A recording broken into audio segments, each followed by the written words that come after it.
আল্লাহর কথার কোনো গোয়া মাথা আমি কিছুই পাই না।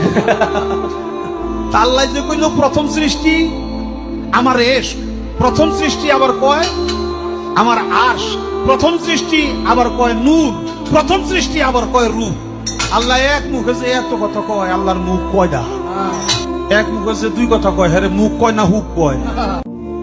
আল্লাহ জাহান্নামীদের ব্যাপারে আসরের দিন বলবে, আমার ফেরেশতারা ওরে ধর, ওরে ধর, খুজুহু, তাকে ধরো, ফাগুল্লুহু, বেঈমানরে বাঁধো, ফাগুল্লুহু অর্থ হলো বেঁধে ফেলো, বেঁধে শক্ত করে বাঁধ দিবা, টাইট করে বাঁধ দিবা। আচ্ছা কেমনে বাঁধ দিবে জানেন? বলি, ওই ভাই শুনবা, তাফসীরের মধ্যে আছে, তুমি বলবো এটা। ওফ,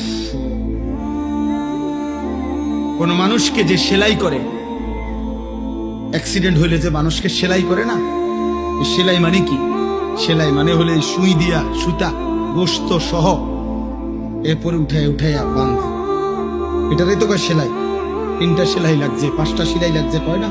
খোদার কসম তাফসিরে লিখছে, নাফরমানকে ফেরেশতা এইভাবে, যেভাবে চামড়া সেলাই করে অ্যাক্সিডেন্টের রোগীর, সুই দিয়া সুতা দিয়া এইভাবে সেলাই করে করে বাঁধে।